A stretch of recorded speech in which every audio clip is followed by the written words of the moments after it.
Sa fille a disparu en 1990, lors de la fête de fin d'études. 22 ans plus tard, le père trouva un vieil album photo et resta pétrifié en découvrant une vérité bouleversante.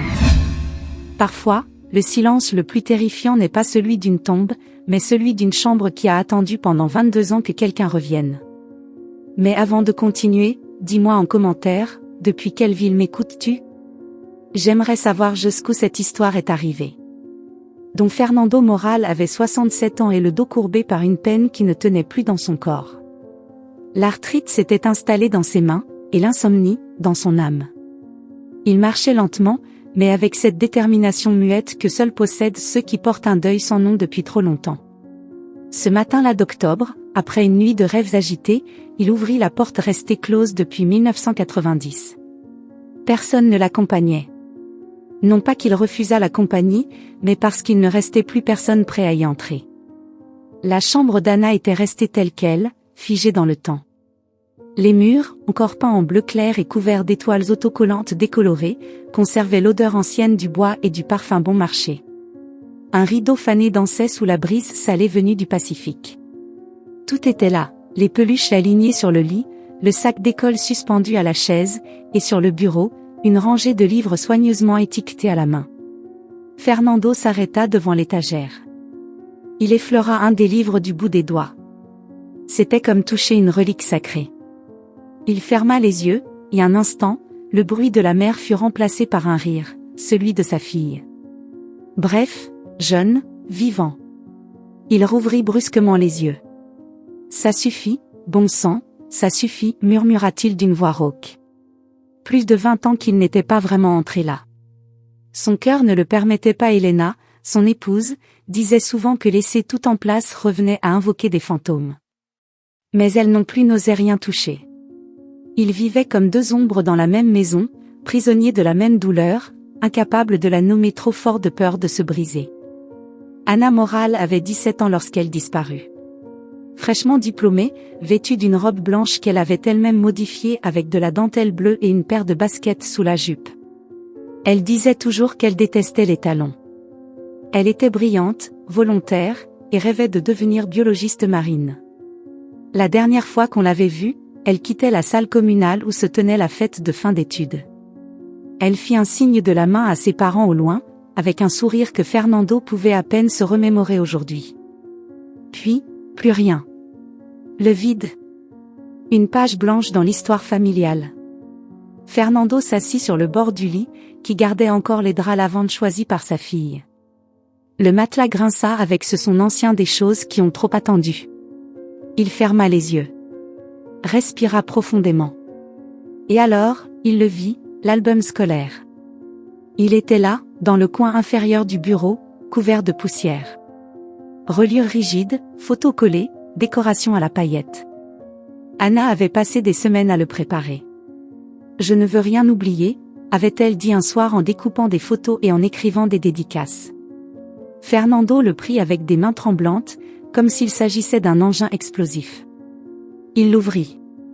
Elle était là. Souriante, avec ses cheveux bouclés et en désordre, entourée de ses camarades. Des mots écrits au feutre coloré, des phrases d'amis, des dessins, des baisers marqués au rouge à lèvres. Mais c'est à la page 23 que quelque chose le figea. Une phrase courte, écrite d'une main penchée, à l'encre bleue, attira immédiatement son attention. Carla, n'oublie pas de me rendre le jardin secret. Fernando sentit une douleur au cœur. D'abord, il ne comprit pas pourquoi ces mots le troublaient autant. Ce n'était qu'une dédicace. Mais il y avait quelque chose dans la manière dont c'était écrit, dans la façon dont cela se détachait du reste. Pas de décoration, pas de cœur, pas de gribouillis. Juste cette ligne, sèche. Froide. Comme un avertissement caché en pleine vue. Il relut. 1, 2, 3 fois. Carla. Carla Diaz, murmura-t-il. Il se leva avec effort, relut le nom. Sa fille et Carla avaient été inséparables à l'adolescence. Toujours ensemble, même quand Anna avait commencé à changer durant sa dernière année de lycée. Elle se refermait sur elle-même, parlait moins. Évitait certains sujets. Elena disait que c'était l'âge. Fernando, lui, pensait que quelque chose la rongeait de l'intérieur. Mais il n'avait jamais réussi à savoir quoi. Il serra l'album contre lui. L'air devenait plus lourd. Et si cette phrase n'était pas qu'un simple oubli? Dans la cuisine, il trouva Elena en train de boire du thé en silence. Son visage n'avait plus de rides d'expression, seulement une peau usée par des larmes séchées depuis des années. « J'ai trouvé quelque chose dans la chambre d'Anna, dit-il. Elena ne leva pas les yeux. « Tu es encore entré là-bas? Ne fais pas ça, Fernando, plus maintenant. » Une phrase, dans l'album. Elle mentionnait Carla. Le livre qu'elle lui avait prêté, tu te souviens? Elena soupira, pour la première fois depuis longtemps, le regarda. Le jardin secret. Anna le lisait tout le temps. Elle disait qu'elle voulait avoir un endroit comme ça, où personne ne pourrait lui faire de mal. Fernando avala sa salive. Quelque chose remuait en lui. Un pressentiment, pas nouveau, mais qui prenait enfin forme. J'ai besoin de parler à Carla. Savoir si elle a encore ce livre. Elena secoua la tête. Après la disparition d'Anna, Carla s'est éloignée. Elle a quitté le village. Elle ne voulait parler à personne. Pas même à nous. Elle savait quelque chose. Je l'ai senti, Fernando. Cette dernière phrase le paralysa. Pourquoi ne me l'as-tu pas dit plus tôt? Pourquoi faire? Pour ajouter une pierre de plus au poids que tu portes déjà? La tension s'installa entre eux comme une dalle invisible. Fernando referma l'album avec force. Si ce livre existe encore, il peut y avoir autre chose. Une note, un indice, n'importe quoi. Elena le regarda, plus effrayée qu'incrédule. Et si tu n'étais pas prêt à découvrir ce que tu trouveras? Fernando baissa les yeux. Voilà 22 ans que je ne suis pas prêt. Mais je ne peux plus continuer sans savoir s'il reste encore quelque chose à découvrir. Il retourna dans la chambre. Regardant chaque objet avec un œil neuf. Ce n'était plus seulement des souvenirs. C'étaient des pièces d'un puzzle que quelqu'un avait pris soin de bien dissimuler. Cette phrase, cette ligne écrite avec tant d'intention, avait rouvert une vieille blessure jamais refermée. Il ne savait pas si Carla était toujours en vie, si elle voudrait lui parler. Mais ce livre, ce maudit livre, devait réapparaître. Alors que la lumière de l'après-midi commençait à teinter la pièce d'une nuance dorée, Fernando s'assit sur le sol. Il prit une des peluches préférées d'Anna, une girafe au cou brisé, et la serra fort contre lui. Puis il pensa à voix haute, presque comme une prière. Et s'il restait encore quelque chose que nous n'avons pas vu? L'aube du lendemain trouva Fernando face au miroir de la salle de bain, le regard vide et la barbe naissante. Il n'avait dormi que 2 heures, mais peu lui importait. Son esprit tournait autour d'une seule idée, retrouver Carla Diaz. Le nom résonnait comme un vieil écho, une mélodie qu'il avait tenté d'oublier et qui maintenant le hantait. Il ajusta sa vieille veste grise qu'il portait depuis des années, la même avec laquelle il avait cherché sa fille dans le village cette nuit-là, en 90. Dans la poche intérieure, il glissa l'album scolaire, comme une carte menant au passé. Le poids du livre était symbolique, un rappel de tout ce qui avait été perdu. En sortant de la maison, l'air salé de la mer le frappa de plein fouet. Le village n'avait pas changé, rues étroites, toits de tôle, odeur de bois humide. Tout semblait figé sur une photographie. Les gens le saluaient avec un respect gêné. Fernando Moral était une figure connue, mais personne n'osait prononcer le nom d'Anna devant lui.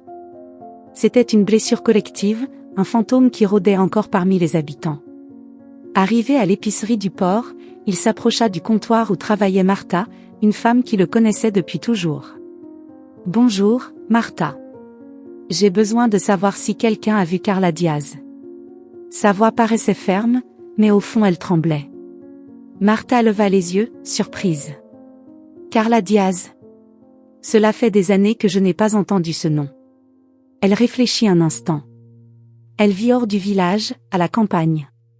On dit qu'elle est revenue récemment pour s'occuper de sa mère malade. Personne ne la voit beaucoup. Elle sort très peu. Fernando la remercia d'un signe. Il marcha jusqu'à sa vieille voiture, un modèle qui refusait de mourir comme son propriétaire, et prit la route côtière. Les falaises s'étendaient à sa droite, la mer frappait les rochers avec fureur. Chaque virage semblait une métaphore de sa vie, un tournant imprévu, une chute possible. À quelques kilomètres, il trouva la maison. Petite, en bois, avec le toit rongé par l'humidité. Il frappa 3 fois à la porte. On mit du temps à ouvrir. Quand enfin on le fit, apparut une femme au visage vieilli, aux yeux creusés et aux cheveux en désordre. C'était Carla. Un instant, aucun d'eux ne parla. Ils se regardèrent en silence, avec tout le poids de ce qui n'avait jamais été dit. « Monsieur Fernando », murmura-t-elle d'une voix tremblante.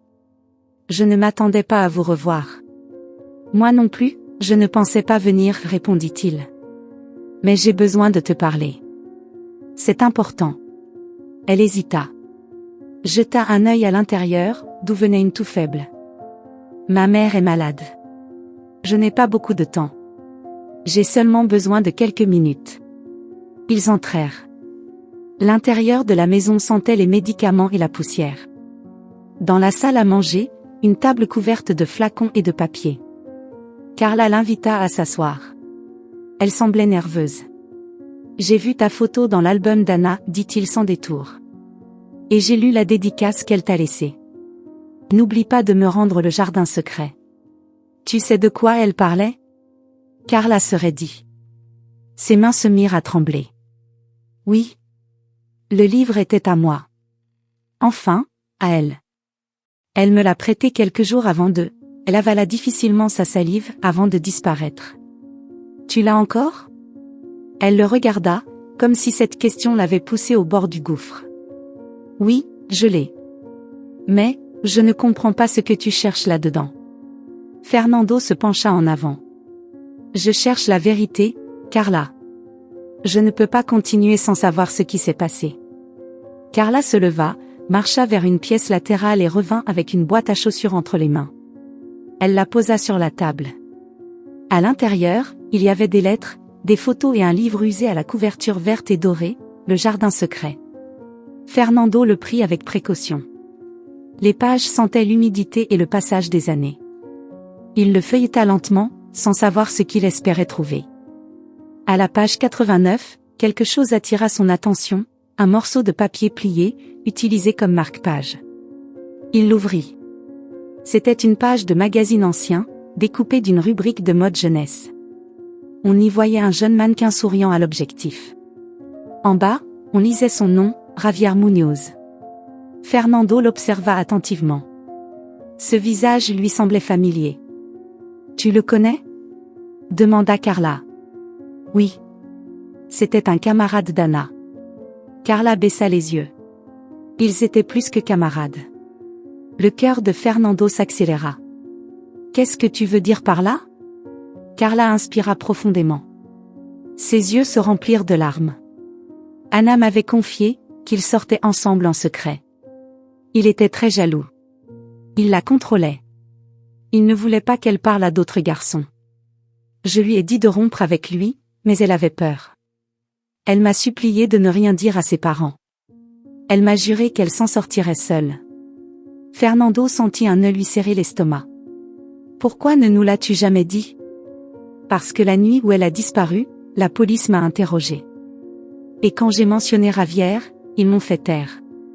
Ils ont dit que c'était un garçon exemplaire, fils d'une bonne famille. Qu'il ne fallait pas créer de problème là où il n'y en avait pas. Après cela, j'ai reçu un appel anonyme. Une voix d'homme. Il m'a dit que si je continuais à parler, je serais la prochaine à disparaître. Fernando la regarda, horrifié. Tu ne l'as jamais dénoncé ? J'avais 17 ans, monsieur Fernando. Qui m'aurait cru ? Tout le monde pensait qu'Anna s'était enfuie. Le silence envahit la pièce. On n'entendait que le tic-tac d'une vieille horloge sur le mur. Fernando rouvrit le livre et remarqua alors autre chose, une petite tache d'encre sur le bord inférieur, juste sous le marque-page. L'encre formait une initiale presque effacée, un J. Il referma le livre lentement. Sa respiration devint lourde. Où est Javier Muñoz maintenant ? Carla le regarda prudemment.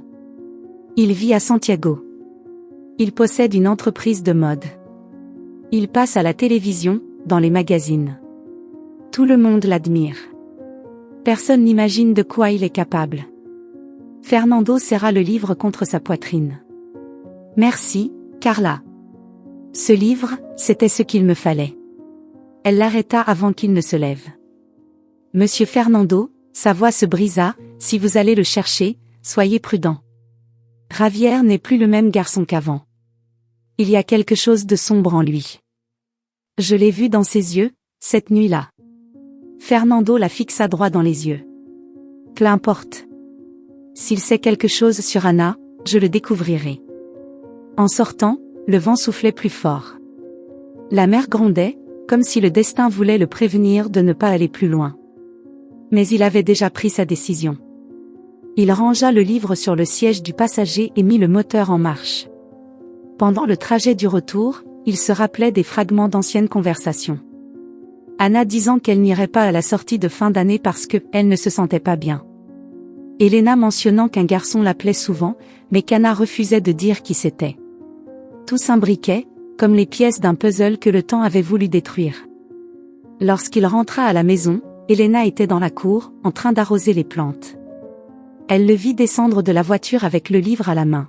« Tu es allé voir Carla ?» demanda-t-elle. Fernando hocha la tête. Elle avait ceci. Et quelque chose de plus, il ouvrit le livre et lui montra la page avec la photo du modèle. Elena fronça les sourcils. « Javier Muñoz ? Ce n'est pas possible. Tu le connais ? C'était le fils du comptable de la banque. Il venait toujours la chercher après les cours. Je ne l'ai jamais aimé. Il avait ce sourire faux. Anna disait que c'était juste un ami. Fernando ferma les yeux. C'était plus que ça. Bien plus. Elena lâcha l'arrosoir et s'appuya contre le mur, essayant de retenir ses larmes. Je ne peux pas supporter de repenser à tout ça, Fernando. Je ne peux pas. Nous devons le faire, dit-il. Si nous nous taisons encore, tout cela n'aura servi à rien. La femme le regarda avec un mélange de peur et de résignation. Elle savait que rien ne pourrait l'arrêter. Cette nuit-là, tandis que la pluie frappait le toit, Fernando s'assit devant la table de la salle à manger. Il posa le livre, le marque-page avec la photo et l'album d'Anna côte à côte. Il prit un verre de vin, bien qu'il n'ait pas bu depuis des années. Le silence de la maison était absolu. Seul le murmure de la mer parvenait au loin. Il rouvrit l'album à la page de la dédicace. Il regarda cette phrase qui avait maintenant un poids différent, comme si les mots prenaient vie. Carla, n'oublie pas de me rendre le jardin secret. Cette simple ligne, écrite avec l'innocence d'une adolescente, avait attendu plus de 2 décennies pour être lue avec les bons yeux. Fernando posa les coudes sur la table et murmura, à peine audible. Anna, si c'est bien ce que je crois, promets-moi que cette fois je ne te décevrai pas. Le vent souffla fort, faisant claquer la fenêtre qui s'ouvrit brusquement. Les pages du livre se tournèrent toutes seules, s'arrêtant exactement à celle où se trouvait le marque-page. Le visage de Javier Muñoz le regardait depuis le papier, avec un sourire figé. Fernando resta immobile. À cet instant, il comprit que sa quête venait tout juste de commencer. Le bruit du vent se mêlait au fracas des vagues contre les falaises, comme si la mer rappelait à Fernando que les secrets ne se noient pas si facilement. Cette nuit-là, il ne parvint pas à dormir. Il resta devant l'album et le livre, relisant sans cesse chaque détail, chaque mot, chaque ligne écrite de la main de sa fille. Les heures passèrent lentement. Quand l'horloge indiqua 3 heures du matin, le sommeil se transforma en images, et les images en souvenirs. La mémoire l'entraîna sans prévenir jusqu'à ce jour de décembre 1990, le dernier jour où il vit Anna vivante. La salle communale du village était remplie de lumières colorées, de musique et de rire. Tous les jeunes fêtaient leur remise de diplôme. Anna s'était préparée pendant des semaines pour ce moment. Elena l'avait aidée à coudre la robe blanche qu'elle aimait tant. Il se souvenait de l'avoir vue descendre les escaliers, les boucles libres, le visage illuminé, et ce regard qui semblait annoncer l'avenir. « Comment tu me trouves, papa ?» demanda-t-elle en tournoyant sur elle-même.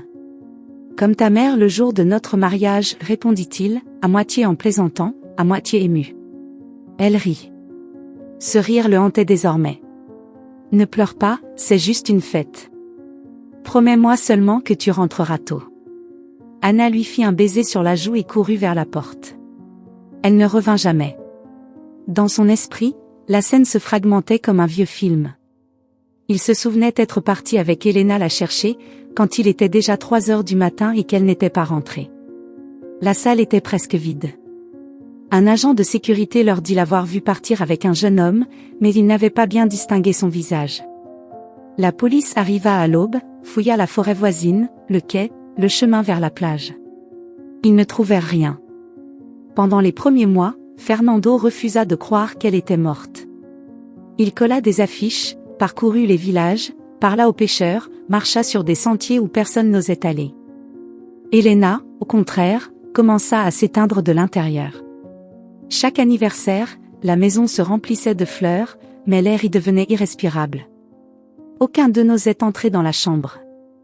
Jusqu'à ce matin-là. Jusqu'à la découverte de l'album.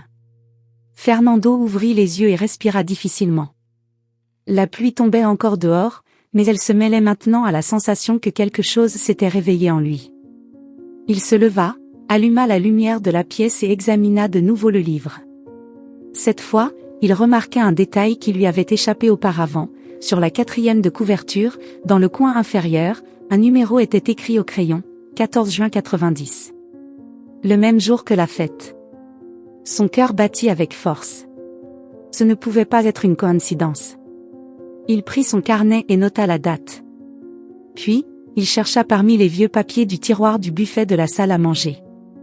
Il avait conservé tout ce que la police lui avait remis à l'époque, rapports, copies de déposition, même un portrait robot qui n'avait jamais correspondu à personne. Sur l'une des feuilles, il trouva une mention de cette même date, 14 juin 1990, heure approximative de la disparition, entre 23h30 et minuit 15. Le chiffre n'était pas une coïncidence. C'était une signature. Une piste restait invisible pendant plus de 20 ans. À l'aube, Elena le trouva encore éveillé. Ses yeux étaient rouges, ses mains tachées de graphite, et le carnet ouvert devant lui. « Tu as passé toute la nuit ici ?» demanda-t-elle. « Oui. Et je le referais 1000 fois s'il le fallait pour savoir ce qui est arrivé à notre fille. »« Ne te torture pas, » dit-elle en s'approchant.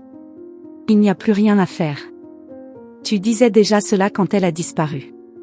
Et regarde où nous en sommes, 22 ans plus tard, sans réponse, sans justice. S'il y a quelque chose que je peux faire, je le ferai, même si c'est la dernière chose que je fais. » Elena s'éloigna sans dire un mot. Depuis des années, elle avait appris que l'espoir pouvait être aussi cruel que la vérité. Mais lui n'était pas prêt à le laisser mourir. Il passa les jours suivants à examiner chaque coupure, chaque photo de l'album. Sur l'une d'elles, Anna apparaissait aux côtés de Javier Muñoz. C'était une image floue, prise lors d'une activité scolaire. Javier avait le bras posé sur les épaules de sa fille. Il souriait, mais son regard n'était pas celui d'un adolescent ordinaire. Il y avait quelque chose de tendu, quelque chose que Fernando n'avait jamais remarqué auparavant. Il le contempla pendant plusieurs minutes, jusqu'à ce que sa femme entre dans la pièce et le surprenne ainsi. « Que fais-tu à regarder ça ?» demanda-t-elle, d'un ton fatigué. « Je cherche des détails que je n'avais pas vus avant. »« Tu cherches des fantômes. Peut-être que les fantômes sont les seuls à dire encore la vérité. » Elle soupira et s'assit à ses côtés. « Et si ce garçon y était pour quelque chose ?» murmura-t-elle. « Et si la police le savait et l'avait caché ?» Fernando leva les yeux, surpris. « Pourquoi dis-tu ça ?» Parce que la semaine suivant la disparition, le père de Javier est venu parler au commissaire. Ils ont dit que c'était pour collaborer à l'enquête. Mais après ça, on n'en a plus jamais reparlé. Fernando sentit la colère lui brûler la poitrine. Ils nous ont menti. Tous. Elena acquiesça. Le père de Javier avait du pouvoir. Et nous, non. Fernando se leva brusquement. Il marcha jusqu'à la fenêtre et regarda la mer. Le brouillard recouvrait tout. Alors je recommencerai à zéro. Si le système n'a pas voulu le faire, je le ferai moi-même. Elena le regarda, les larmes aux yeux. Tu vas te détruire, Fernando. Je le suis déjà, Elena. Mais si je découvre la vérité, au moins je ne mourrai pas dans l'obscurité. Cette nuit-là, alors que l'horloge marquait 10 heures, Fernando retourna dans la chambre de sa fille. Il alluma une petite lampe, la seule lumière de la maison. Au mur pendait encore une carte de l'océan Pacifique avec des notes écrites par Anna, nom d'espèce, emplacement de récif, dessin maladroit de poisson. Dans le coin supérieur, une phrase écrite au marqueur noir, « Tout est connecté, même l'invisible ». Fernando la lut à voix haute. Un frisson le parcourut. Sa fille avait toujours eu une étrange intuition, comme si elle voyait au-delà de l'évidence. Il ouvrit une petite boîte sous le lit. À l'intérieur, il trouva des papiers pliés, des bracelets, des billets de cinéma et une enveloppe non ouverte. Elle était adressée à A.M., d'une écriture qu'il ne reconnut pas. Il l'ouvrit. L'enveloppe contenait une lettre écrite à l'encre bleue. Ce que tu ressens n'est pas de l'amour. C'est de la peur. Et la peur enchaîne aussi. Ne la laisse pas te dominer. Elle n'était pas signée. Fernando s'adossa contre le mur. Qui avait bien pu écrire cela? Un ami? Un professeur? Ou quelqu'un qui savait ce qui se passait? Son cœur battait si fort qu'il crut que sa poitrine allait éclater. Anna, murmura-t-il. Qu'est-ce qu'ils t'ont fait? Il resta là longtemps, la lettre entre les mains. Soudain, la vieille radio posée sur le bureau s'alluma toute seule. Un bruit statique emplit l'air, suivi d'une mélodie ancienne. C'était une chanson qu'Anna écoutait sans cesse. La même qui avait résonné le soir de sa remise de diplôme. Fernando se leva, troublé. Il s'approcha de la radio et l'éteignit. Sa respiration était rapide. Il ne croyait pas aux fantômes, mais la scène le déstabilisa. Il regarda autour de lui. La pièce semblait différente, vivante. Il pouvait presque sentir la présence de sa fille là, en train de l'observer. « Si tu es ici, dit-il à voix basse, donne-moi un signe. » Le silence fut total. Seul le vent s'infiltrait par la fenêtre. Il ferma les yeux. Dans son esprit, il vit Anna, debout près de la porte, souriante. Elle portait la même robe blanche. « Papa, dit la voix, douce, à peine un murmure. Ne t'arrête pas. » Il ouvrit brusquement les yeux. Personne. La lampe clignota une fois, puis se stabilisa. Fernando inspira profondément. La détermination revint sur son visage. Il rangea la lettre dans l'album, avec la photo et le livre. Puis il se leva, éteignit la lumière et ferma la porte. Avant de partir, il jeta un dernier regard à la chambre restée intacte pendant 22 ans. Ce n'était pas seulement un sanctuaire. C'était une scène figée d'un crime que personne n'avait voulu résoudre. Et pour la première fois depuis longtemps, Fernando Moral ne ressentit pas seulement de la tristesse. Il ressentit de la colère. Cette colère née d'un amour qui refuse de se résigner. L'aube du lendemain le trouva assis dans la cuisine, une tasse de café froid à la main et le téléphone devant lui. Sur un bout de papier, il avait écrit un nom et une adresse. Javier Muñoz. Santiago. Il composa le numéro de l'ancien camarade d'Anna, celui dont le nom avait été mentionné dans une déposition. Une voix ensommeillée répondit. « Allô? Je suis Fernando Moral. Le père d'Anna. J'ai besoin de te parler. » Un long silence s'installa, lourd, gênant. Puis une voix nerveuse répondit. « Monsieur Moral, je pensais que tout cela était oublié. »« Je n'oublie pas, dit Fernando. Et je veux que tu me dises tout ce que tu sais sur Javier Muñoz. » La voix à l'autre bout du fil inspira profondément avant de répondre. « Si vous vous mêlez de cette histoire, préparez-vous. Vous n'aimerez pas tout ce que vous allez découvrir. » Fernando serra le combiné. « Plus rien ne me fait peur. » Il raccrocha. Il sortit dans la cour, regarda l'horizon et laissa le vent marin frapper son visage. La brume de l'aube enveloppait le village. Tout semblait immobile, comme si le monde retenait son souffle avant l'inévitable. La chambre restait intacte, mais lui non. Quelque chose s'était brisé en lui et, en même temps, quelque chose s'était éveillé. Il savait qu'il n'y aurait pas de retour en arrière. Cette phrase dans l'album, ces quelques mots écrits avec l'innocence d'une adolescente, venaient d'ouvrir une porte que le temps n'avait jamais pu refermer. Et derrière cette porte, l'attendait la vérité. Une vérité enfouie parmi les souvenirs, les silences et les mensonges, prête enfin à éclater au grand jour. Fernando Moral n'avait pas dormi plus de 2 heures depuis sa visite dans la chambre d'Anna. L'air du village, chargé du sel du Pacifique, semblait plus dense, plus lourd, comme si l'atmosphère elle-même pressentait qu'un événement allait tout bouleverser.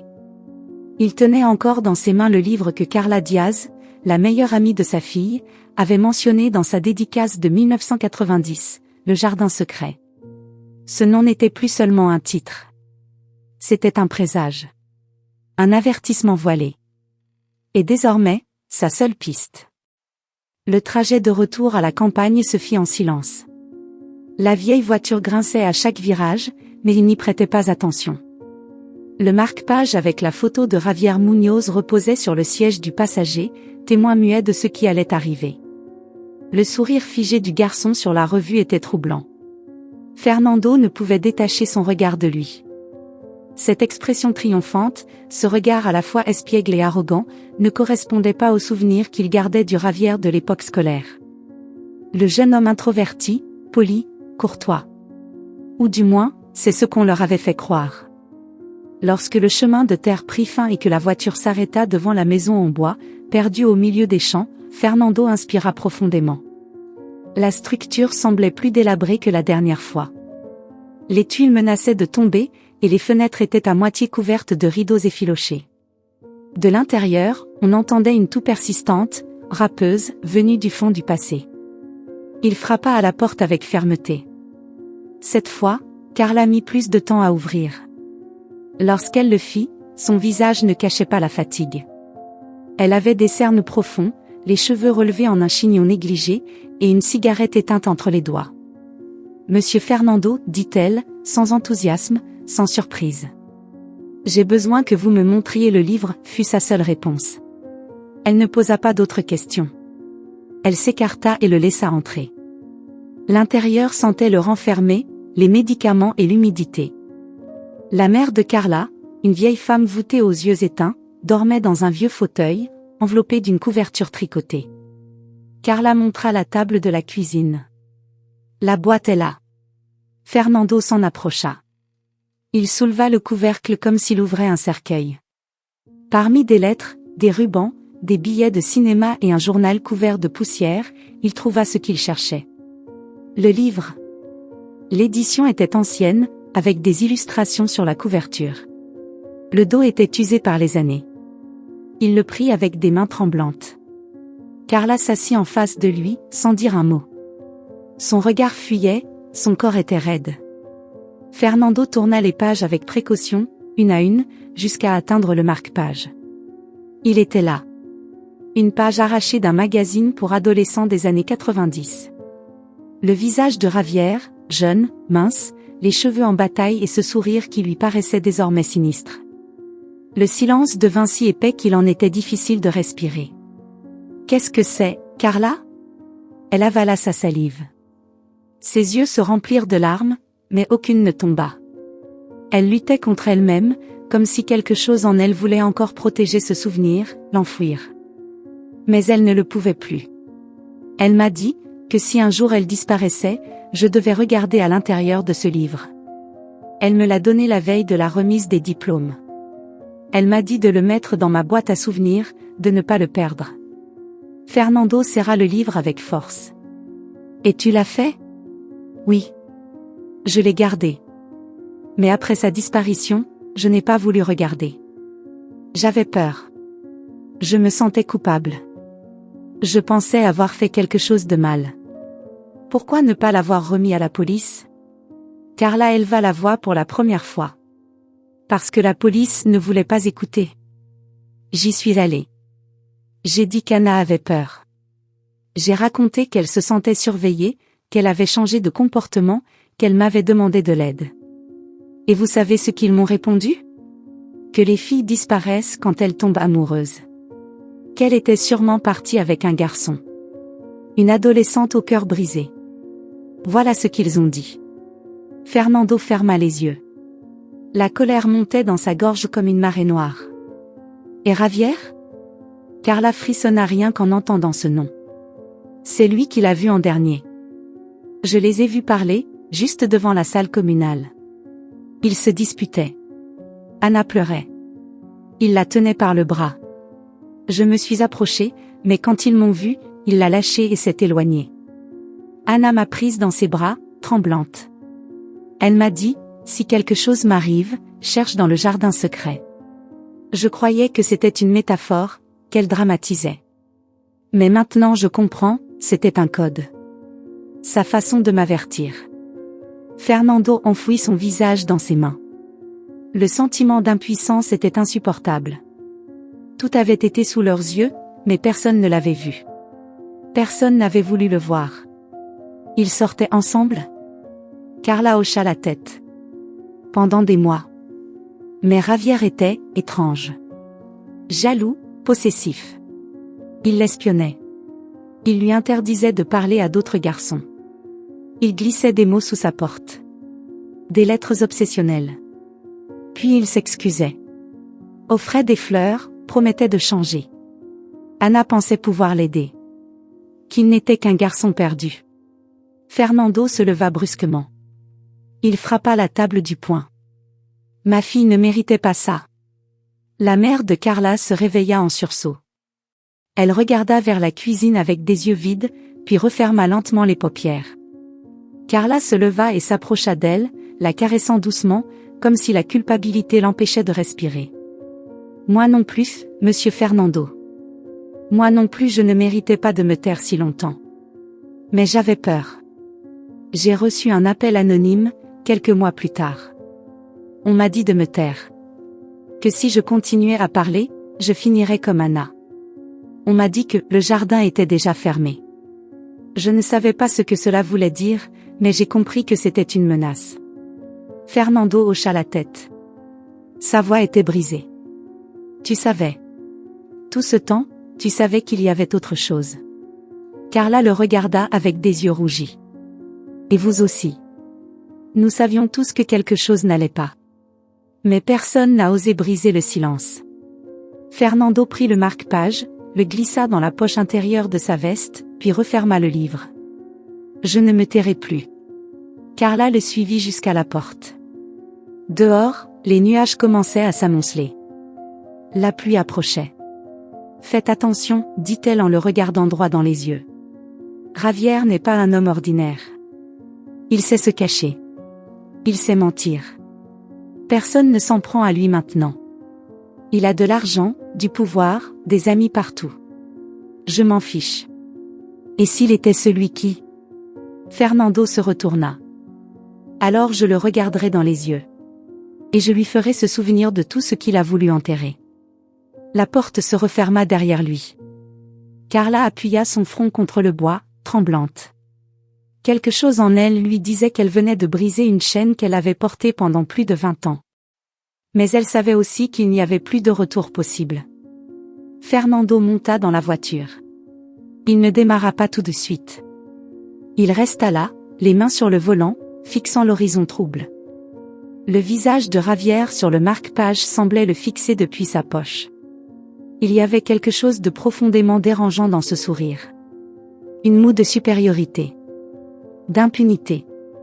Soudain, un souvenir le frappa comme une vague, une conversation entendue de loin, lors d'une réunion scolaire, des années auparavant. Le père de Javier discutant avec le directeur du lycée. Mon fils n'a pas à se mêler à ce genre de fille.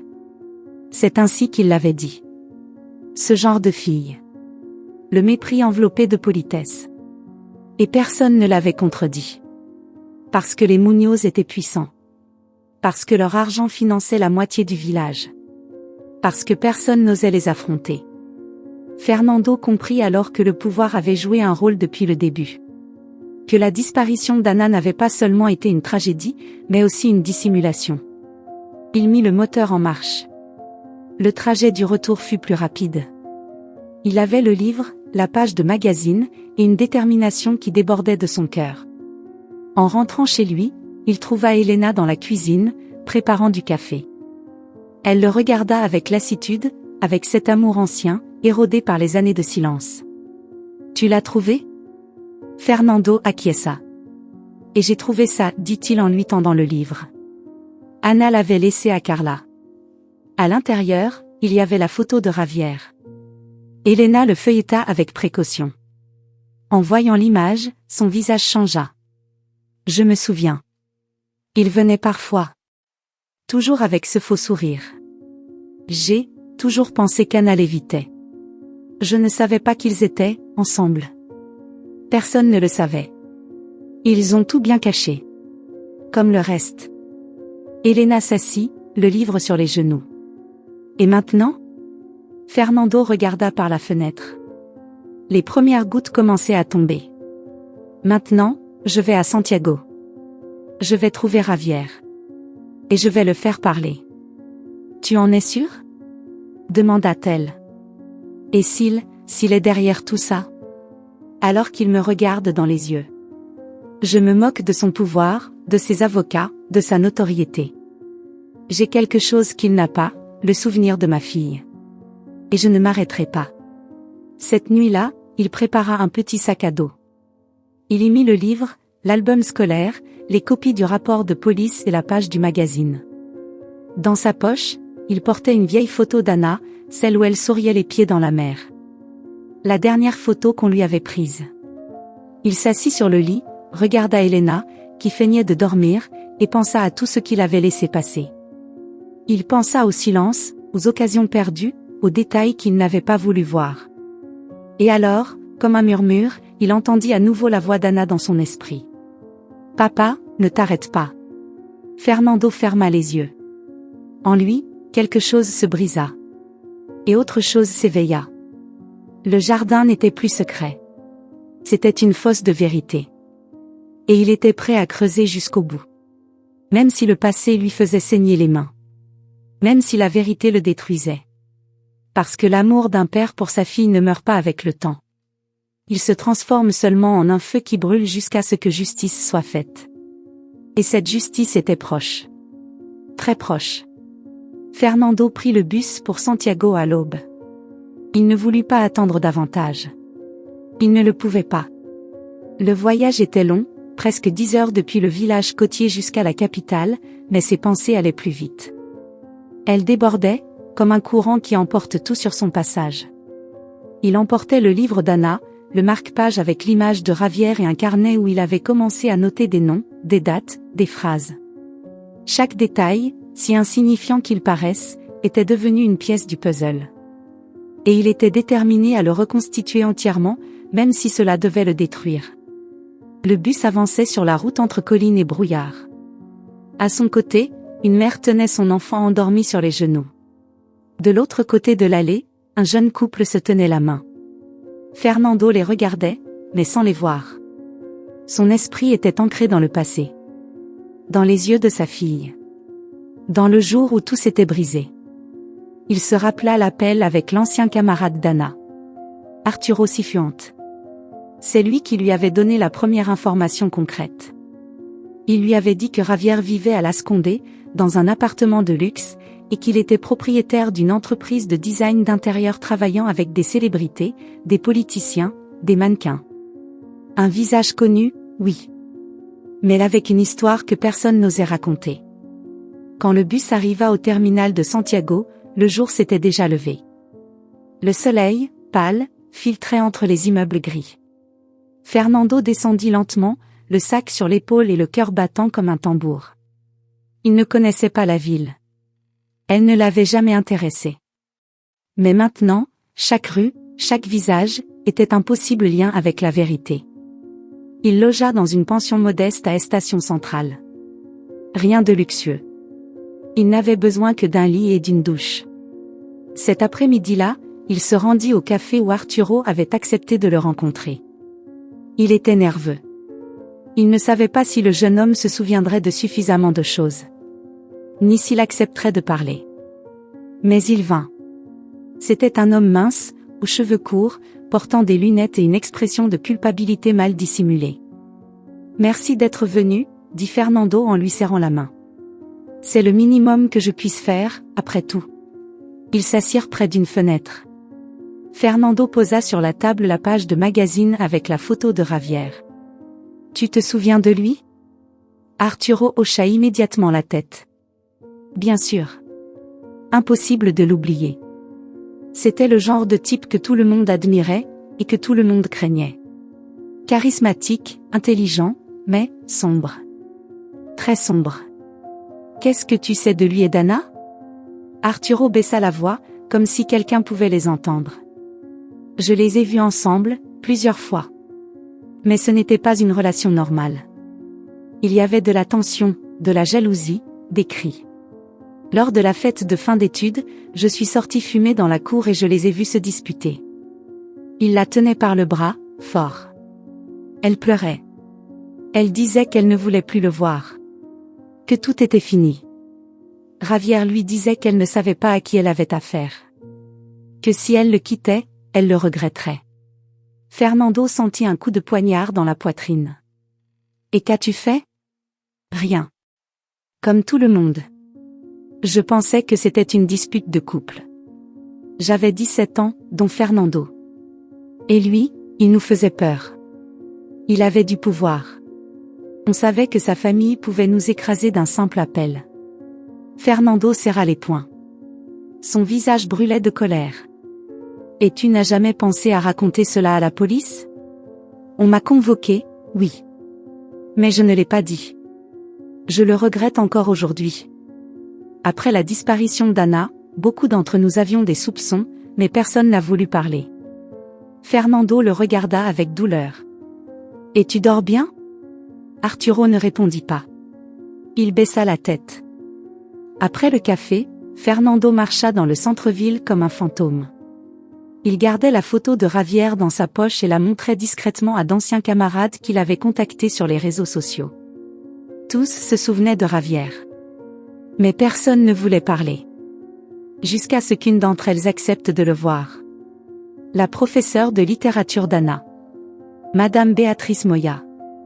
Elle avait plus de 70 ans, vivait seule dans un appartement rempli de livres, et se souvenait encore de ses anciens élèves avec une clarté impressionnante. Anna Morale, oui. C'était une fille spéciale. Très sensible. Elle aimait écrire. Elle avait une manière de regarder le monde peu commune chez les adolescents. Fernando lui montra l'album scolaire. Béatrice caressa la couverture comme si elle touchait une relique. Elle s'asseyait au fond. Parfois, je la voyais pleurer en silence, en faisant semblant de prendre des notes. Je me suis approchée plusieurs fois. Je lui ai demandé si ça allait. Elle me disait que oui. Que c'était juste le stress. Mais une fois, elle m'a dit quelque chose d'étrange. Fernando se pencha en avant. Qu'est-ce qu'elle a dit? Elle m'a dit, prof, vous croyez qu'il existe des amours qui tuent? Je lui ai répondu que le véritable amour ne détruit jamais. Que si ça fait trop mal, ce n'est pas de l'amour. Elle m'a souri, mais ses yeux étaient brisés. Fernando ne put empêcher les larmes de lui monter aux yeux. Pourquoi personne n'a rien fait? Béatrice le regarda avec tristesse. Parce qu'à cette époque, nous ne savions pas voir ce qui est aujourd'hui évident. Parce que nous préférions ne pas nous en mêler. Parce que nous pensions que les adolescents exagéraient. Et nous avons échoué. Fernando se leva. La tête lui tourne. Chaque témoignage est une gifle. Tout avait été là. Les signes. Les cris. Les regards. Et lui, son père, ne l'avait jamais vu. Il marcha sans but jusqu'à une place. S'assit sur un banc. Sortit l'album et le marque-page. Les regarda encore. Le visage de Javier n'était plus celui d'un adolescent. Il avait cherché sur Internet ce même matin. Javier Muñoz, 40 ans, homme d'affaires, visage familier des magazines de design. Propriétaire d'une chaîne de boutiques exclusives. Il vivait dans un penthouse à Las Condes, avec vue panoramique, piscine privée et sécurité 24 heures sur 24. Il était célèbre. Intouchable. Mais pas pour longtemps. Fernando l'avait retrouvé sur les réseaux sociaux. Son profil était rempli de photos souriantes, d'événements mondains, d'interviews. Mais une seule photo le glaça. Javier, debout près d'une piscine, tenant une rose blanche à la main. La photo portait un seul mot en légende, souvenir. Le même type de rose qu'Anna aimait. Cette nuit-là, Fernando ne put dormir. Il rêva d'Anna. De sa voix. De ses yeux pleins de peur. D'une main qui la tirait vers l'obscurité. À l'aube, il prit sa décision. Il irait le chercher. Il voulait voir son visage. Le regarder droit dans les yeux et voir s'il pouvait encore sourire. Il obtint l'adresse grâce à une ancienne camarade qui travaillait comme secrétaire dans un des magazines où Javier apparaissait souvent. Ce ne fut pas difficile. L'homme ne se cachait pas. Au contraire. Il s'exhibait. Il paradait. Il arriva à l'immeuble. Sécurité privée. Portail électrique. Caméra. Tout ce qu'un homme effrayé aimerait avoir. Il attendit dans la rue, depuis un café en face du bâtiment. Il le vit sortir à midi, vêtu d'un costume gris, lunettes noires, et le même air arrogant que dans sa jeunesse. Il monta dans une voiture de luxe et disparut. Fernando revint chaque jour pendant une semaine. Il prenait des notes. Observait. Il ne savait pas exactement ce qu'il cherchait. Il savait seulement que quelque chose allait se produire. Que la vérité était sur le point d'éclater. Le 6e jour, il le suivit. Javier conduisit jusqu'aux environs de la ville. Il traversa la vallée, longea une rivière et arriva à une maison de campagne. Spacieuse. Isolée. Entourée d'arbres hauts et d'une grille rouillée. Il descendit de voiture avec un bouquet de fleurs. Blanches. Fernando l'observa de loin. Il le vit marcher jusqu'au fond de la propriété, près d'une vieille serre. Là, il s'arrêta. Déposa les fleurs à terre. Sortit quelque chose de sa poche. Une petite boîte en bois. Il la posa à côté des fleurs. Puis il s'agenouilla. Et dit quelque chose. Fernando ne put l'entendre, mais il vit ses lèvres bouger. Anna. Il dit son nom. Il le reconnut. Il sentit le sol se dérober sous ses pieds. Son cœur battre à tout rompre. Culpabilité? Rituel intime? Hommage à sa victime? Javier resta là, immobile, pendant plusieurs minutes. Puis il se releva, s'essuya les mains avec un mouchoir et retourna à la voiture. Fernando le suivit du regard jusqu'à ce qu'il disparaisse. Puis il s'approcha de l'endroit. Les fleurs étaient fraîches. La boîte, petite, finement sculptée. Elle portait une lettre à graver. Il n'osa pas l'ouvrir. Pas ce jour-là. Il rentra en ville, l'âme en feu. Il savait qu'il touchait au but. Que le passé commençait enfin à se fissurer. Cette nuit-là, devant le miroir de la pension, Fernando se regarda comme s'il voyait un inconnu. Il avait la barbe longue, les yeux creusés, la peau fatiguée. Mais le regard était celui d'un homme qui ne renoncerait pas. Alors, à voix basse, tenant la photo d'Anna, il dit. Ne t'inquiète pas, ma fille. J'y suis presque. Et quelque part dans le pays, peut-être, le souvenir d'Anna Moral trembla. Car le visage du passé était revenu. Et cette fois, il ne partirait pas en silence. Fernando se réveilla avec le même frisson qu'il avait traversé pendant la nuit. Il avait rêvé de la boîte en bois. Dans son rêve, il l'ouvrait, et à l'intérieur il n'y avait pas d'objet, mais la voix d'Anna criant son nom encore et encore. Le son était sec, creux, comme s'il venait d'une fissure souterraine. Il se réveilla trempé de sueur, les draps collés à son corps, comme si quelqu'un l'avait retenu pendant son sommeil. Il ne prit pas de petit déjeuner. Ne se lava pas. Il s'habilla simplement, prit le carnet, l'album, le livre, la photo d'Anna, et sortit. Il savait exactement où aller. À la cabane sur les falaises. Là où il l'avait vue s'agenouiller. Où il avait déposé les fleurs blanches et cette boîte gravée d'Anna. Cet endroit n'était pas seulement un lieu. C'était une blessure. La route qui menait à la côte sud était longue, étroite, bordée d'un paysage qui semblait cacher des secrets à chaque tournant. Fernando ne parlait pas. Il ne pensait pas en mots. Seulement en images. Anna souriant sur une vieille photo. Anna courant pieds nus dans la cour. Anna écrivant dans son journal, la tête penchée sur son bureau éclairé. Anna disparaissant pour toujours. Le temps commença à changer lorsqu'il tourna sur le chemin de terre. Le ciel s'assombrit brusquement, comme s'il savait ce qui allait arriver. Une brume épaisse descendait lentement sur les arbres. La mer, encore lointaine, grondait comme si elle recrachait des souvenirs. La maison de campagne de Javier se trouvait là, au bout du sentier. Cachée entre les eucalyptus et les broussailles, protégée par une haute grille et des caméras discrètes. Fernando arrêta la voiture à une distance prudente. Il était 17h34. Il avait du temps. Il savait que Javier arrivait vers 6h. Il ouvrit le coffre et sortit une couverture sombre. Ainsi qu'une paire de jumelles empruntées à un vieux pêcheur du village. Il marcha vers la colline qui bordait la propriété, accroupi, sans faire de bruit. Son cœur battait fort, comme une alarme. Il avait fait beaucoup de choses difficiles dans sa vie. Mais jamais il n'avait espionné un autre homme avec la sensation d'être sur le point de découvrir un crime. Il se cacha parmi les arbres, s'allongea sur la terre humide et braqua les jumelles. De là, il avait une vue parfaite sur l'arrière du terrain. Et au fond, là où la falaise plongeait vers la mer déchaînée, se trouvait la petite cabane. Construite en bois épais, toit en zinc incliné et porte bordeaux contrastant avec le gris environnant. Devant l'entrée, un espace circulaire couvert de gravier blanc. On aurait dit un lieu préparé pour quelque chose de précis. Et juste au centre, une pierre noire, lisse, de la taille d'une dalle funéraire. Alors il le vit. Javier. Il gara sa voiture de luxe avec le calme de celui qui se sait à l'abri. Il descendit sans hâte, vêtu d'une veste bleu foncé et d'une écharpe de laine. Il tenait un sac à la main. Il marcha droit vers la cabane. Sortit une clé de sa poche et ouvrit la porte. Il n'entra pas.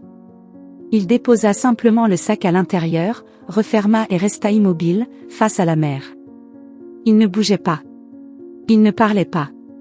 Fernando serra les jumelles si fort que ses jointures blanchirent. Il voulait courir vers lui. Il voulait crier. Il voulait lui demander pourquoi. Mais il ne le fit pas. Javier s'accroupit. Il sortit de sa veste une fleur blanche, unique, parfaitement épanouie. Il la déposa sur la pierre noire. Puis, du sac, il sortit une bougie. Rouge. Il l'alluma et la laissa brûler à côté de la fleur. Enfin, de la poche intérieure, il sortit la boîte. La même que Fernando avait déjà vue. Petite. En bois sombre. Avec un « A » gravé au centre. Il s'agenouilla devant elle. La tint dans ses deux mains. Ferma les yeux. Et prononça son nom. Anna. Fernando recula, malgré lui, et marcha sur une branche. Le son fut à peine audible, mais dans l'attention du moment, il résonna comme un tonnerre. Javier s'arrêta. Regarda vers les arbres. Fernando s'accroupit davantage. Retint son souffle. Attendit. Quelques secondes plus tard, Javier reporta son regard vers la mer. Et alors, il parla. Anna, 22 ans ont passé, et tu es toujours ici. Pas avec eux. Avec moi. Toujours avec moi. Sa voix était douce. Rythmée. Presque une prière. Il ne te comprenait pas. Il ne savait pas ce que tu ressentais. Ce que tu désirais. Moi seul t'écoutais. Moi seul te voyais. Fernando eut la nausée. La sueur lui coulait dans le dos. Ce n'était pas une cérémonie. C'était une confession. Tu étais à moi, poursuivit Javier. À moi seul. Et tu le es encore. Ici, dans cet endroit. Où personne ne peut te toucher. Où personne ne peut te séparer de moi. Il ouvrit la boîte. Fernando ne pouvait pas voir ce qu'elle contenait. Mais le geste de Javier était si délicat qu'on aurait dit qu'il caressait quelque chose de précieux. Puis il posa la boîte sur la pierre, à côté de la bougie. Il se releva. Regarda la mer, ferma les yeux. Et murmura quelque chose que Fernando eut du mal à comprendre. Je reviendrai le mois prochain. Comme toujours. Ne l'oublie pas. Il s'en alla. Lentement. Comme si la laisser-là faisait partie d'un rituel douloureux. Il retourna à la voiture, mit le moteur en marche et disparut sur le chemin de terre. Fernando attendit encore 10 minutes. Il s'assura que la voiture ne reviendrait pas. Puis il se leva, les jambes tremblantes, et courut jusqu'à la cabane. La porte n'était pas verrouillée. À l'intérieur, l'air sentait l'humidité et le vieux bois.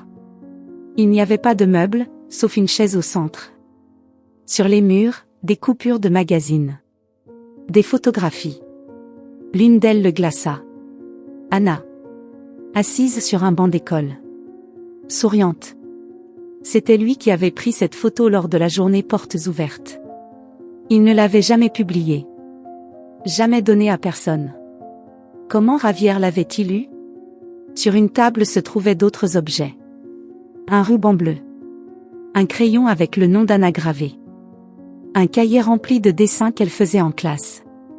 Chaque objet, un fragment. Une brique de la prison que Javier avait construite pour la garder vivante, rien que pour lui. Il sortit dans le cercle de gravier. La boîte était toujours là. La fleur aussi. La bougie s'était consumée. Il s'agenouilla, comme l'avait fait Javier, et ouvrit la boîte. À l'intérieur, il y avait des mèches de cheveux. Un bracelet tissé de laine rouge. Et une note. L'écriture était celle d'Anna. Si tu lis ceci, c'est que je n'ai pas réussi à sortir. J'ai essayé. Mais il me poursuit. Je ne sais pas combien de temps il me reste. Papa, maman, je vous aime. Ne m'oubliez pas. Jamais. Carla, pardonne-moi de ne pas tout avoir dit. Je ne savais pas comment. Fernando s'effondra. Son corps ne répondit plus. Seules les larmes vinrent. Le ciel se mit à pleurer lui aussi. La pluie tomba avec fureur. La mer rugissait comme si elle voulait arracher les falaises à leur base. Fernando, trempé, la note entre les mains, cria. Pas un cri de douleur. Un cri de rage. De justice. De colère contenue depuis 22 ans. Il prit son téléphone. Composa le numéro. J'ai besoin de parler à la police. Maintenant. La voix à l'autre bout demanda la raison. J'ai des preuves. D'une disparition.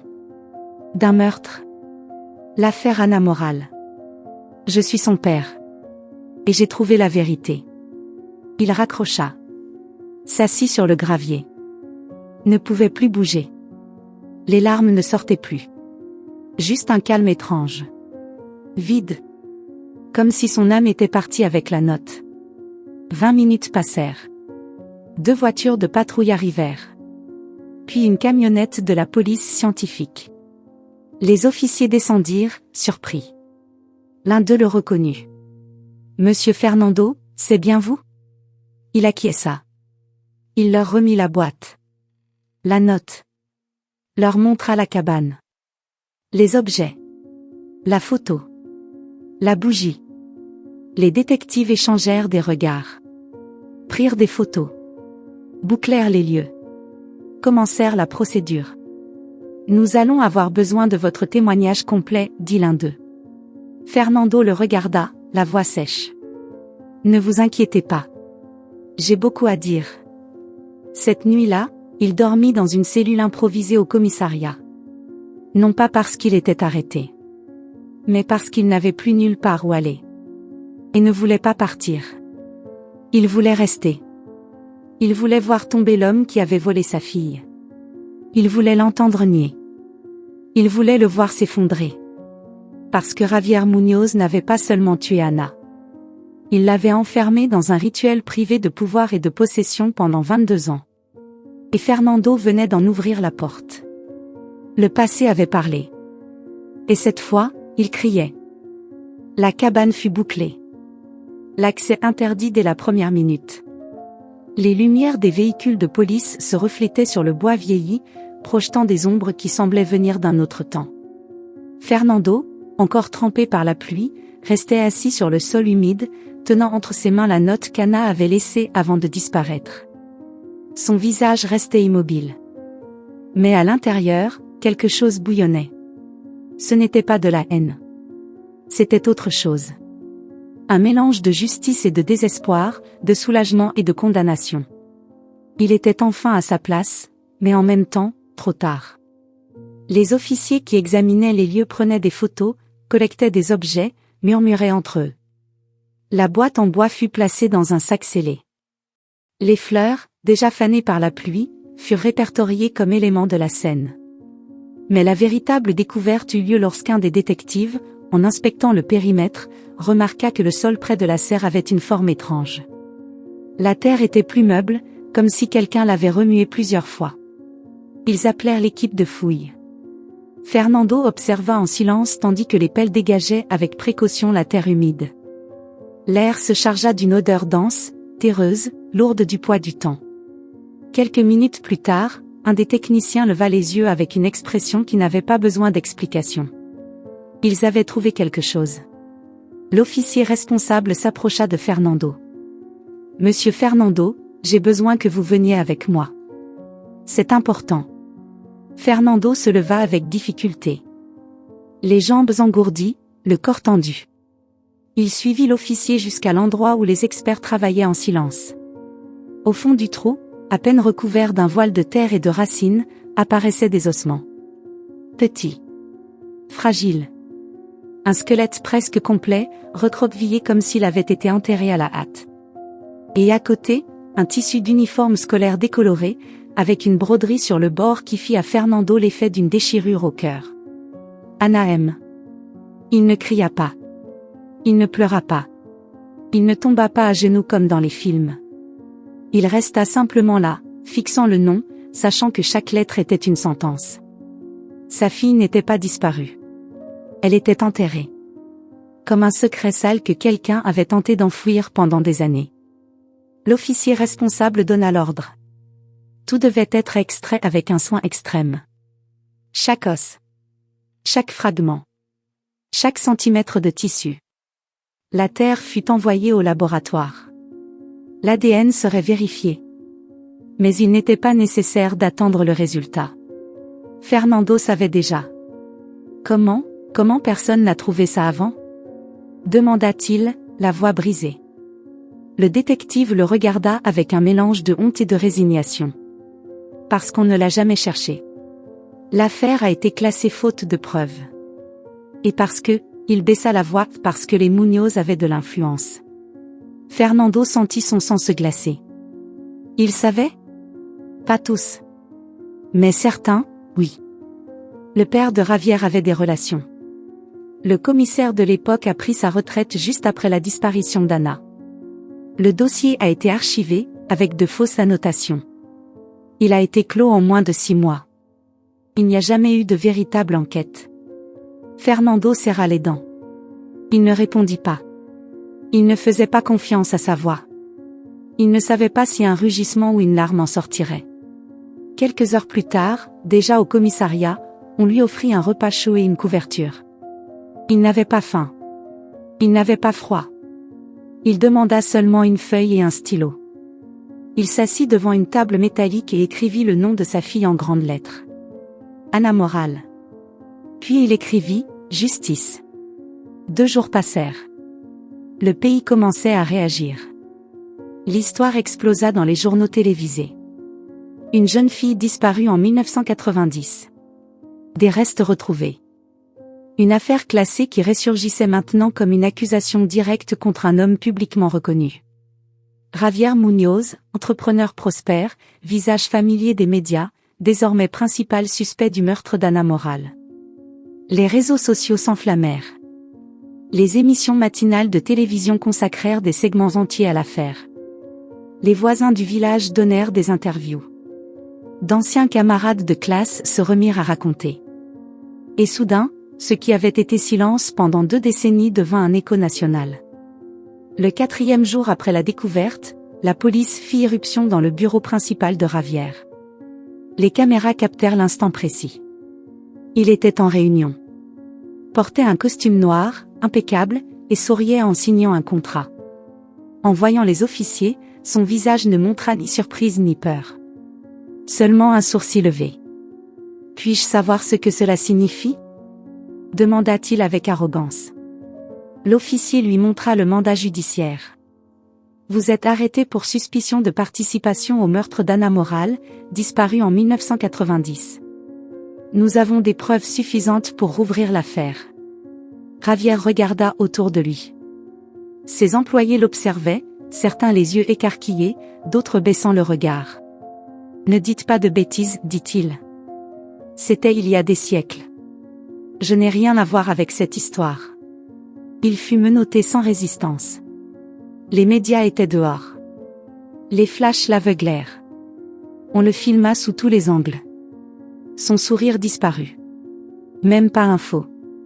Fernando vit tout à la télévision. Il ne dit rien. Il éteignit simplement l'appareil et resta silencieux pendant des heures. Le lendemain, Elena arriva à Santiago. Elle le trouva à la pension, rideau tiré, vêtu des mêmes habits que la veille. Ils l'ont arrêté, dit-elle, sans salutation. Fernando la regarda. Ses yeux étaient creusés. Son expression, dure. Je ne me sens pas mieux. Peu importe ce que tu ressens. Tu l'as fait. Tu l'as trouvé. Il secoua la tête. Nous l'avons trouvé trop tard. Elena s'assit à ses côtés. Elle tenait un sac dans la main. À l'intérieur, une poupée en laine qu'Anna avait tricotée à l'école. Identique à celle retrouvée dans la cabane. Il a tout pris, chuchota-t-elle. Même nos souvenirs. Fernando ne put se retenir. Il pleura. Pour la première fois depuis le début. Il pleura en silence, comme pleurent les hommes qui se sont crus forts trop longtemps. Quelques jours plus tard, la police remit le rapport médico-légal. L'ADN correspondait. Les restes appartenaient à Ana Moral. Elle avait 17 ans à sa mort. La cause du décès, un traumatisme crânien sévère. Les os montraient des signes de lutte. Ana s'était battue. Jusqu'au bout. Les lettres retrouvées dans la cabane étaient encore plus révélatrices. Il y en avait 3. Écrites par elle. Cachées dans un compartiment de la boîte. La première disait : il ne me laisse pas tranquille. Il me suit. Il m'attend à la sortie de l'école. Il m'écrit chaque nuit. Il dit que si je ne suis pas à lui, je ne serai à personne. La deuxième. J'ai essayé de le quitter. Il a pleuré. Il s'est agenouillé. Il m'a juré qu'il changerait. Je l'ai cru. J'ai été idiote. Maintenant, il fouille mes sacs. Il m'appelle à toute heure. Il m'a interdit de parler à Carla. Il m'a crié que si je partais, il me ferait disparaître. La troisième. J'aime quelqu'un qui m'étouffe. Je ne sais pas comment ça s'appelle. Je m'étais promis de le sauver, mais je crois qu'il a déjà décidé que, s'il tombait, il m'emporterait avec lui. Si je ne reviens pas, s'il te plaît, papa, ne laisse pas qu'on m'oublie. Fernando n'a pas voulu les relire. Elles furent remises comme preuve. Elles constituaient une partie essentielle du dossier. Mais pour lui, c'étaient des poignards. Des mots qui faisaient plus mal que les os exhumés. Parce qu'ils lui parlaient. Parce qu'ils étaient d'elle. Parce qu'ils n'étaient pas arrivés à temps. Le procès commença quelques semaines plus tard. La défense de Javier tenta de repousser la procédure. Ils invoquèrent des irrégularités, une manipulation médiatique, des preuves fragiles. Mais les lettres, la boîte, les restes, les photos, les témoignages, formaient un mur infranchissable. La première audience fut retransmise à la télévision nationale. Fernando et Elena étaient présents. Javier entra dans la salle menottée. Il portait des vêtements ordinaires. Pas de costume. Pas de sourire. Son visage était de pierre. Pas une grimace. Pas une émotion. Il regarda Fernando et Elena. Et les ignora. Lors de sa déclaration, il nia tout. Je n'ai jamais eu de relation avec Ana Moral. C'était juste une collègue. Je ne comprends pas comment ces choses ont pu se retrouver sur ma propriété. Quelqu'un veut me détruire. Le procureur présenta les lettres. Les photos. Les objets personnels. Javier maintint sa version. Je ne l'ai jamais touché. Jamais. Quand on montra la lettre d'Anna, écrite de sa main et adressée à son père, la salle entière resta silencieuse. Fernando ferma les yeux. Le juge demanda une suspension d'audience. Dans le couloir, Elena s'effondra. Elle tomba à genoux. Elle cria. Pas comme Fernando l'avait fait. Son cri fut sauvage. De la douleur pure. Il résonna comme celui d'un animal blessé. Les journalistes gardèrent le silence. Personne n'enregistra. Par respect. Par peur. Fernando la serra dans ses bras. Il ne lui dit pas que tout irait bien. Il ne mentit pas. Il la tint simplement. Parce que parfois, il n'existe pas de justice qui guérisse. Seulement la vérité. Et la vérité, même si elle brûle, au moins ne ment pas. Ce jour-là, en rentrant à la pension, Fernando s'assit près de la fenêtre. Il regarda la rue déserte. Il sortit la photo d'Anna. La même qu'il gardait toujours. Il lui parla à voix basse. Nous l'avons fait. Nous t'avons retrouvé. Mais tu ne sais pas combien ça fait mal. Tu ne sais pas combien ça fait mal que la vérité ait mis 22 ans à éclater. Je ne sais pas si tu nous pardonneras de ne pas avoir vu plus tôt. Mais tu n'es plus seul maintenant. Et il posa la photo sur la table. Comme quelqu'un qui rend ce qui n'aurait jamais dû être perdu. Comme quelqu'un qui répare, même un peu, ce que le silence a volé. L'affaire était rouverte. Et cette fois, elle ne serait pas close sans justice. Fernando observait chaque mouvement dans la salle comme si le temps s'était étiré, comme si chaque mot prononcé par les avocats, les experts et les témoins formaient une pièce du corps absent de sa fille. Anna n'était pas là, mais son ombre recouvrait tout. Elle était dans l'odeur des vieux dossiers, dans la voix brisée du procureur, dans chaque silence gêné qui précédait une vérité. Ce qui avait commencé comme une histoire d'adolescent s'était transformé en une fissure profonde traversant famille, institutions et décennies de complicité. Le juge demanda le silence pendant qu'on diffusait une preuve essentielle. C'était un enregistrement. Un audio retrouvé sur une cassette cachée dans une boîte d'effets personnels de Javier. La bande, simplement marquée du mot Anna, semblait inoffensive, comme un souvenir de jeunesse. Mais lorsque l'experte médico-légale la restaura et la fit écouter, la salle retint son souffle. La voix d'Anna emplit l'espace. Cette chanson me rappelle quand j'étais enfant. Quand je ne me sentais pas encore enfermée dans ma propre vie, disait-elle avec un rire nerveux, puis elle commença à chanter, d'une voix tremblante mais douce, une mélodie des années 80. C'était une ballade. Rien d'extraordinaire. Mais il suffit que Fernando porte la main à sa poitrine, et qu'Elena se plie sur son siège comme si la chanson la frappait physiquement. Cette cassette, découverte dans la cabane, prouvait que Javier avait conservé des enregistrements d'Anna. Certaines étaient des dialogues, d'autres des chansons, et l'une d'elles contenait même ses pleurs, la suppliant de la laisser tranquille. Il ne les avait pas détruites. Il les avait gardées comme des trophées. Et ce fut la faille finale dans son alibi. Les jours du procès avançaient avec lenteur. Chaque témoin était une nouvelle blessure. Carla, pâle et tremblante, raconta les derniers jours d'Anna avec une précision douloureuse. Elle expliqua comment Javier la suivait. Comment Anna disait qu'elle rêvait de s'enfuir. Comment, un jour, elle lui avait dit, en tremblant, que si elle disparaissait, ce ne serait pas par choix. Sa voix se brisa devant le jury. Pourtant, elle ne pleura pas. Elle ne se le permit pas. Comme si les larmes étaient un luxe réservé aux innocents. Puis ce fut le tour d'un ancien camarade de classe. Arturo Cifuentes. Il raconta comment il avait vu Javier saisir le bras d'Anna avec force lors de la fête de fin d'études. Comment elle tentait de se dégager. Comment personne n'avait rien fait. Ces mots furent un miroir que personne ne voulut regarder dans les années 90. Parce que tous s'étaient tus. Et ce silence fut le terreau où le crime germa. Mais le plus dévastateur arriva le 7e jour. Le procureur annonça une nouvelle preuve, le journal d'Anna. Un petit cahier, à couverture en carton, couvert de fleurs dessinées au crayon. Il avait été retrouvé dans un compartiment caché du sac découvert dans la cabane. L'encre était délavée, mais lisible. Chaque page contenait une part de son âme, exposée, sans défense, comme si elle savait que ce cahier serait sa seule voix quand elle ne serait plus là. Dans une entrée datée de 2 jours avant sa disparition, Anna écrivit. « Je ne sais pas comment m'en sortir. J'ai peur. Mais je me sens aussi coupable, comme si j'avais créé ce monstre. Je me suis promis de le sauver. Je l'ai cru quand il a dit qu'il changerait. Mais hier, il m'a crié que si je n'étais pas à lui, je ne serais à personne. Je crois qu'il a déjà pris sa décision.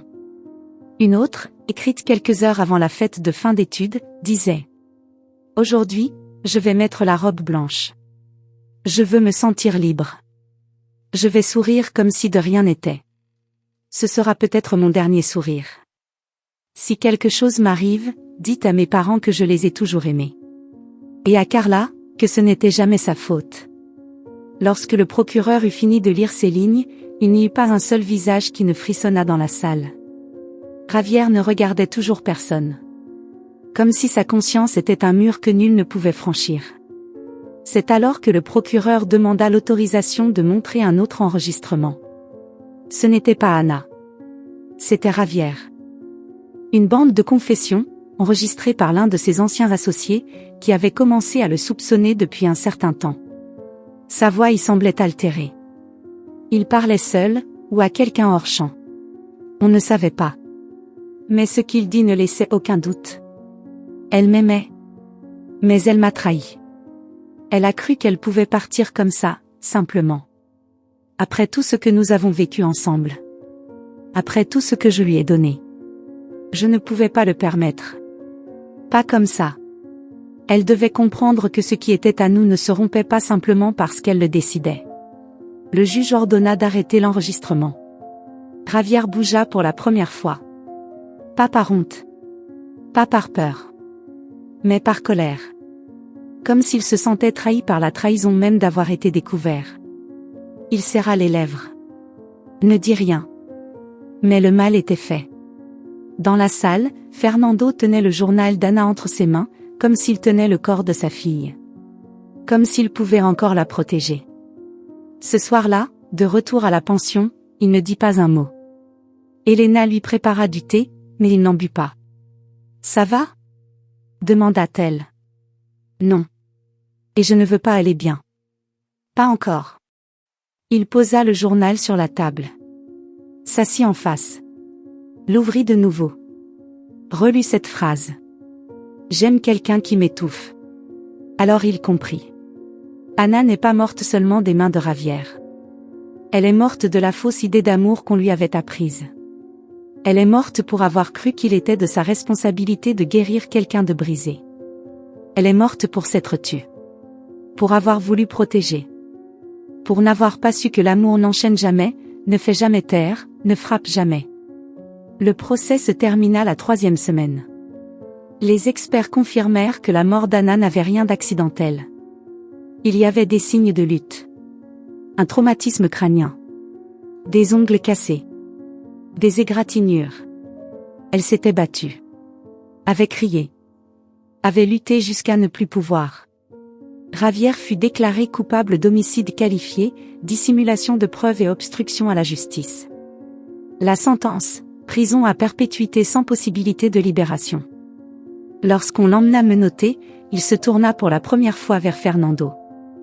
Le regarda et dit « Vous ne la connaissiez pas comme moi. » Fernando s'approcha, malgré les agents. « Non, je ne la connaissais pas vraiment. Mais vous ne l'avez jamais aimée. Vous vouliez seulement la posséder. Comme un objet. » Javier fut emmené. La salle resta silencieuse.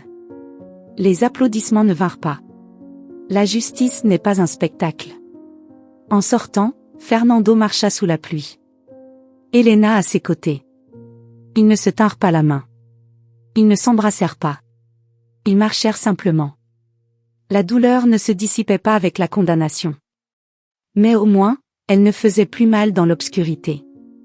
Quelques jours plus tard, le procureur lui remit toutes les affaires d'Anna qui avaient servi de preuve. Le journal. La poupée. La photo. La lettre. Fernando les posa toutes sur le lit. Et il pleura. Comme si, enfin, après tant d'années, sa fille était revenue. Pas en chair. Mais en mémoire. Le village les accueillit comme on accueille les survivants d'une guerre. Carla les attendait. Quelques voisins aussi. Le silence n'était plus la règle. On parlait désormais. On se souvenait. On admettait. Ce soir-là, Fernando posa le journal sur l'autel qu'ils avaient dressé dans le salon. Il alluma une bougie. Et parla à voix haute. Anna. Tu peux te reposer maintenant. Tu n'as plus besoin de te cacher. Tu n'as plus besoin de demander pardon d'avoir aimé. Tu es libre. Elena déposa une fleur blanche près de la photo. Et pour la première fois depuis de longues années, on sentit que la maison respirait. Elle ne sentait plus l'absence. Elle sentait la vérité. La vérité était enfouie. Mais la terre, enfin, avait cédé. Et avec elle, Fernando sentit qu'autre chose s'ouvrait aussi en lui, la certitude que la douleur, enfin, avait une forme, une cause, un visage. Le visage du coupable. Mais aussi celui d'Anna, libérée des silences, de la faute injuste, de l'oubli. Son nom n'était plus classé parmi les affaires non résolues ni enfermé dans des murmures. Il faisait désormais partie de la mémoire collective, de la justice, d'un pays qui commençait enfin à regarder en face ses propres blessures.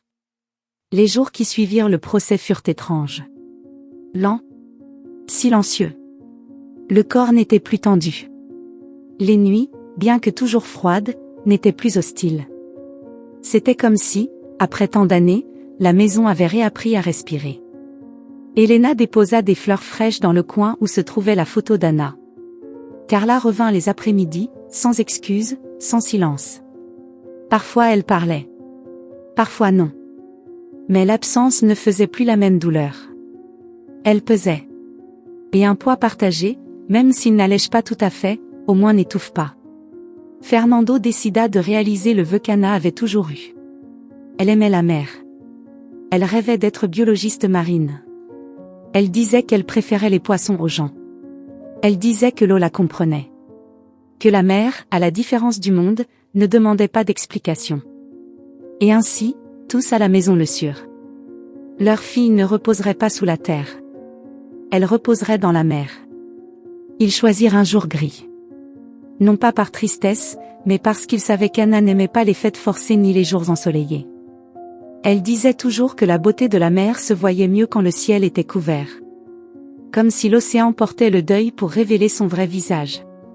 Carla fut la première à arriver au quai. Elle portait une fleur blanche, simple, sans ornement. Elle était vêtue d'un manteau de laine qu'Anna lui avait offert pour son dernier anniversaire. Elle l'avait gardé pendant des années, sans savoir quoi en faire. Maintenant elle le portait, comme si elle devait envelopper sa culpabilité d'un souvenir. Merci d'être venue, dit Elena en la serrant fort dans ses bras. Moi aussi, je dois la laisser partir, répondit Carla à voix basse. Fernando apparut quelques minutes plus tard. Il tenait une petite urne en bois clair. Elle n'était pas coûteuse. Anna n'aurait pas voulu de luxe. Seulement de l'authenticité. Il la tenait comme s'il portait dans ses mains le cœur même de sa fille. Avec soin. Avec crainte. Avec amour. Le bateau les attendait au quai, un de ces bateaux de pêcheurs, qui sentaient le sel et le bois humide. Le patron, un vieil homme qui connaissait la famille morale depuis toujours, ne posa aucune question. Il fit simplement un signe de tête et les aida à monter. Puis il mit le moteur en marche et ils s'avancèrent vers la mer. Le ciel semblait retenir son souffle. Il ne pleuvait pas. Le soleil ne sortait pas non plus. Les vagues étaient douces. Comme si l'océan savait que ce qui allait venir ne devait pas être interrompu. Lorsqu'ils atteignirent une zone éloignée de la côte, Fernando demanda qu'on coupe le moteur. Le silence fut total, à peine troublé par le mouvement de l'eau. Elena sortit un petit magnétophone. Ils y avaient placé la chanson qu'Anna chantait souvent dans son journal. La même que l'on avait entendue au procès. Quand la musique commença, les yeux de Carla se remplirent de larmes. C'était la voix d'Anna, chantant avec timidité, avec cette voix qui semblait vouloir dire plus que les mots ne le pouvaient. Fernando ouvrit l'urne. Le vent caressa son visage. Elena y déposa une fleur. Carla aussi. Puis, Fernando leva l'urne et regarda l'horizon. Anna, dit-il, la voix brisée. Je ne suis pas arrivé à temps. Je le sais. Je n'ai pas su voir ce qui se passait. Et je me le suis reproché pendant des années. Mais aujourd'hui, du moins aujourd'hui, je peux te rendre quelque chose. Je te rends la liberté qu'on t'a arrachée. Je te rends à la mer, là où tu as toujours voulu être. Il ouvrit l'urne. Les cendres s'envolèrent, se dispersant comme de la poussière d'étoiles au-dessus des vagues. Quelques particules restèrent accrochées à ses doigts. D'autres disparurent dans le vent. Elena laissa tomber la fleur blanche. Puis Carla. Les trois flottèrent un instant, avant que la mer ne les accueille. Fernando sortit de sa poche un papier froissé. C'était une lettre. Il l'avait écrite 20 ans plus tôt, lorsqu'il croyait encore qu'Anna reviendrait. Il ne l'avait jamais envoyée. Jamais lue. Jusqu'à maintenant. Chère fille, aujourd'hui j'ai rêvé que tu revenais. Pas ainsi, en cendres, mais vivante. Avec ton sac à dos, tes rires, tes plaintes. Avec ton envie de changer le monde. J'ai rêvé que tu me racontais tout. Que tu me serrais dans tes bras sans rancune. Que tu disais que tout n'avait été qu'un malentendu. Mais au réveil, j'ai compris que les rêves ne ramènent pas les morts. Seulement les vivants qui ne savent pas comment dire adieu. Et moi, je ne savais pas. Mais aujourd'hui, enfin, je te dis adieu. La lettre s'envola vers la mer, se dissolvant dans l'eau dès qu'elle la toucha. Peu importait qu'elle se perde. L'important, c'est qu'elle avait été lue. Que Anna, d'une manière ou d'une autre, l'avait entendue. Le patron mit le moteur en marche. Ils commencèrent à rentrer. Elena resta silencieuse tout le trajet. Carla tenait fermement la main de Fernando, comme si la lâcher pouvait faire recommencer l'histoire. À leur arrivée sur la terre ferme, un groupe de voisins les attendait. Sans caméra. Sans journaliste. Juste des étreintes. Des regards. Du respect. Tous savaient que ce n'était pas seulement un adieu. C'était un avertissement silencieux. Car derrière chaque Anna, il y en avait des centaines d'autres qui ne sont toujours pas revenus. Qui restent disparus. Qui attendent encore la justice. Ce soir-là, Fernando retourna dans la chambre d'Anna. Il ouvrit la fenêtre. Le vent de la mer entra, frais, salé, comme une caresse invisible. Sur le lit, il posa le journal intime. Par-dessus, la photo. Puis il alluma une bougie. Non par religion. Ni par tradition. Mais par mémoire. Et alors, il comprit tout. L'amour, le véritable amour, ne fait pas mal. Il ne réduit pas au silence. Il ne blesse pas. Anna est morte en croyant qu'aimer, c'était supporter. Que son rôle était de sauver. Que son devoir était de se taire. Et personne ne lui a appris que non. Que l'amour ne doit jamais faire mal. Il ferma les yeux. Et pour la première fois, il ne souhaita pas revenir en arrière. Il souhaita que l'avenir soit différent pour les autres. Sur le mur, il écrivit au marqueur une phrase qu'il avait entendue aux funérailles d'une autre jeune fille, des années auparavant. Une phrase qui, maintenant, faisait sens. L'amour ne fait pas mal. S'il fait mal, ce n'est pas de l'amour. Elena l'observa depuis la porte. Elle s'approcha. Lui posa la main sur l'épaule. Et maintenant? Maintenant, on enseigne. On parle. On crie s'il le faut. On ne laisse pas le silence revenir. Et, enfin, Fernando se rendormit. Pas profondément. Pas sans cauchemar. Mais avec le sentiment d'avoir accompli quelque chose qu'il devait à sa fille. Et à lui-même. À l'aube, la brume couvrait la côte. La mer était calme. À la radio locale, un animateur lisait un verset biblique, comme chaque dimanche. Fernando l'écouta sans le vouloir. Mais cette phrase resta dans son esprit toute la journée.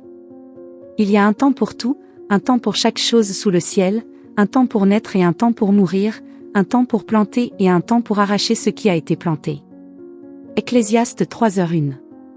Anna a eu son temps. Et elle a eu sa vérité. Et l'amour, le véritable amour, avait désormais sa justice. Et même si toutes les histoires ne trouvent pas de réponse, celle-ci s'est achevée sur une vérité. Douloureuse. Tardive. Mais nécessaire. Dédiée à toutes les familles qui cherchent encore la vérité. Et à toutes les Anna qui ne sont pas encore revenues. Si cette histoire t'a touché, partage-la avec tes amis et fais partie du changement. Dis-nous dans les commentaires, que ferais-tu dans une situation similaire? D'où nous regardes-tu? Nous serions ravis de le savoir. Beaucoup de personnes traversent des situations semblables. Nous espérons que leur voix vivra dans ton cœur. N'oublie pas de mettre un « j'aime », de t'abonner à la chaîne et de partager avec tes amis et ta famille en signe de soutien.